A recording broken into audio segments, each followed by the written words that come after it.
En este mundo donde las emociones se desbordan y los ideales se tambalean, hay una filosofía que no promete consuelo sino herramientas, una forma de ver la vida sin adornos, sin falsas esperanzas, sin refugios ilusorios. La filosofía de Maquiavelo y de aquellos pensadores que comprendieron que el ser humano no siempre puede elegir entre el bien y el mal, sino entre lo posible y lo necesario. Esta es una historia de poder, de estrategia, de supervivencia, pero también de una psicología profunda, una que entiende el alma no como un templo de pureza, sino como un campo de batalla donde el más despierto, el más astuto, el más resistente, sobrevive y transforma su dolor en dominio, porque en tiempos oscuros no siempre gana el justo, gana el que sabe resistir sin perder su centro. Maquiavelo entendió que el ser humano se mueve por interés, miedo y ambición. No lo dijo como un juicio, sino como una constatación empírica. Para él, la política no era un templo de virtudes, sino una arena de combates entre deseos e intereses.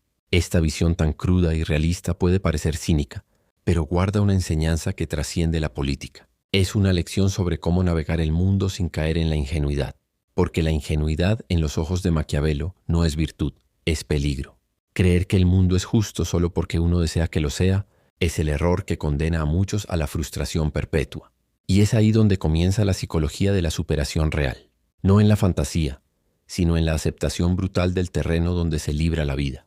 El que quiere transformarse debe primero conocer la materia prima con la que trabaja, y esa materia prima es uno mismo, con sus miedos, sus impulsos, sus contradicciones. Maquiavelo, como Freud siglos después, comprendía que no hay redención sin enfrentamiento interno, que todo poder externo que no tiene anclaje en el dominio del propio caos está destinado al colapso. Por eso el príncipe no solo debe saber gobernar su ciudad, debe antes que nada gobernarse a sí mismo. Ser amado o ser temido no es una cuestión moral, sino una estrategia, porque cuando las emociones gobiernan sin freno, el alma se convierte en rehén de su propia debilidad. El dominio de la adversidad exige fortaleza emocional, pero también una mente fría, analítica, capaz de ver la oportunidad en medio del desastre. No hay mayor poder que el de quien ha hecho las paces con su oscuridad, quien no necesita fingir pureza porque ha entendido que la vida no premia al inocente, sino al que sabe sobrevivir sin perderse. Nietzsche diría que el que lucha con monstruos debe cuidarse de no convertirse en uno, pero Maquiavelo respondería que hay momentos donde el precio de la virtud es la derrota, y que la verdadera virtud consiste en adaptarse sin romperse, en actuar con maldad cuando es necesario sin perder de vista el propósito mayor. Y ese propósito no es otro que la permanencia, la resistencia, la construcción de un legado que perdure más allá de las tormentas. La vida no es un teatro de justicia, es un campo minado donde cada paso exige atención, inteligencia y coraje. La psicología de Maquiavelo es una psicología de la acción despierta, no del lamento pasivo. Es el llamado a mirar el mundo como es y no como uno desearía que fuera. Y esa mirada cruda, incómoda, es el primer paso hacia el poder interior. Porque cuando se deja de esperar que el mundo sea justo, uno empieza a construir su propio equilibrio, a forjar su propia armadura, a dejar de ser víctima y comenzar a ser autor de su historia. Los estoicos enseñaban que el sabio no controla el mundo, pero sí controla su reacción frente a él. Maquiavelo agrega que no basta con resistir el dolor, hay que saber utilizarlo. Hay que aprender a leer el miedo ajeno, a interpretar los signos del poder, a moverse como estratega y no como mártir.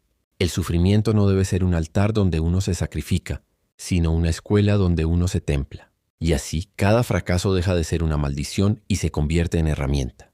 Cada traición en advertencia, cada caída en plataforma para un nuevo ascenso.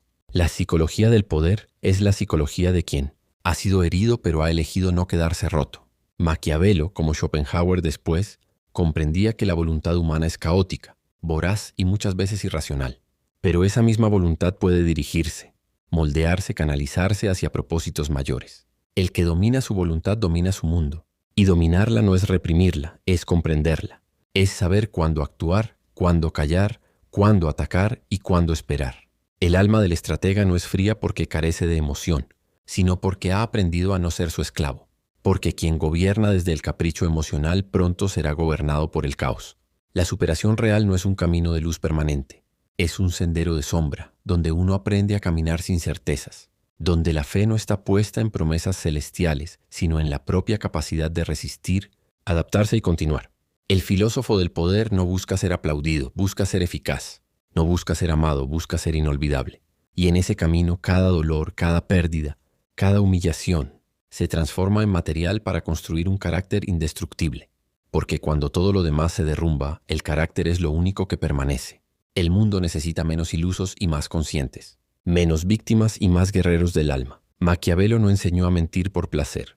Enseñó a comprender que a veces, para sobrevivir, hay que jugar con las reglas del enemigo, no para volverse como él, sino para evitar ser destruido por su juego. Y eso es un arte, el arte de la resistencia estratégica, el arte de navegar el caos sin perder la esencia, el arte de dominar la adversidad, no con gritos, sino con visión, no con odio, sino con inteligencia, no con desesperación, sino con estrategia silenciosa y persistente. La filosofía de Thomas Hobbes entra como un golpe seco en esta construcción. Para Hobbes, el hombre es un lobo, para el hombre, y el estado natural es el caos absoluto. No existe ninguna garantía de paz si no hay una fuerza superior que imponga límites. Pero más allá del leviatán político, Hobbes nos habla de una verdad interior. Si no gobernamos nuestras pasiones, ellas nos gobernarán a nosotros. Si no construimos dentro de nosotros un poder que regule nuestras acciones, el miedo, la ira, la envidia y la desesperación se convierten en tiranos. Y en ese sentido, el leviatán no solo es el Estado, también es el yo fuerte, el yo que se hace cargo de su propia existencia. La psicología de Hobbes es la del individuo que entiende que la paz no nace de la bondad, sino de la fuerza controlada, de la voluntad que sabe contenerse para no autodestruirse. En el corazón de esta visión emerge un ideal brutal pero necesario. La vida es conflicto. Y toda esperanza de estabilidad nace del poder de imponer un orden, empezando por uno mismo. La autodisciplina no es una virtud decorativa, es una herramienta de supervivencia. El que no se gobierna se traiciona, y esa traición es lenta, silenciosa, destructiva. El individuo que desea elevarse no puede confiar en la espontaneidad de sus deseos. Debe tener un gobierno interior, un sistema de control, una estructura mental que sepa cuándo ceder, cuándo avanzar, cuándo retirarse. Esta es la psicología del estratega que vive entre el caos, pero no se deja absorber por él. Más adelante, con Baltasar Gracián, la psicología del poder adopta una forma aún más refinada. Gracián entendía que en la vida triunfa el que sabe moverse con arte, con discreción, con prudencia afilada. En un mundo donde las apariencias a menudo importan más que la esencia, el sabio es aquel que sabe esconder su sabiduría. El fuerte es el que aparenta debilidad cuando conviene. Y el astuto es el que entiende que la verdad no siempre debe ser dicha, no por cobardía, sino por estrategia. Porque en un mundo poblado de máscaras, a veces el que se atreve a andar desnudo no es valiente, sino ingenuo. La psicología de Gracián nos invita a pensar que el alma humana no es una vasija simple, sino un laberinto, que no todo lo que uno siente debe ser mostrado, que la autenticidad no está en la transparencia total, sino en la coherencia interna. Hay momentos para hablar y momentos para callar. Momentos para actuar y momentos para retirarse, momentos para mostrar fuerza y momentos para fingir debilidad. Esta danza es el arte de vivir sin ser devorado, el arte de mantener el alma intacta en medio de un juego donde la sinceridad a menudo es una debilidad. La superación entonces no es volverse puro, sino volverse hábil. No es vivir en la verdad absoluta, sino saber cuándo y cómo usar cada parte de uno mismo para lograr un fin mayor. En el fondo de esta filosofía vive una ética distinta, no centrada en el bien absoluto, sino en la sabiduría práctica. El sabio no es el que predica ideales inalcanzables, sino el que actúa con lucidez en un mundo contaminado. Esta visión puede resultar incómoda, pero es profundamente liberadora, porque no exige perfección, exige claridad. No exige pureza, exige conciencia. Y esa conciencia es la que transforma cada dolor en advertencia, cada error en lección, cada tropiezo en parte del plan. Carl von Clausewitz, por su parte, eleva esta psicología del poder al terreno del conflicto explícito.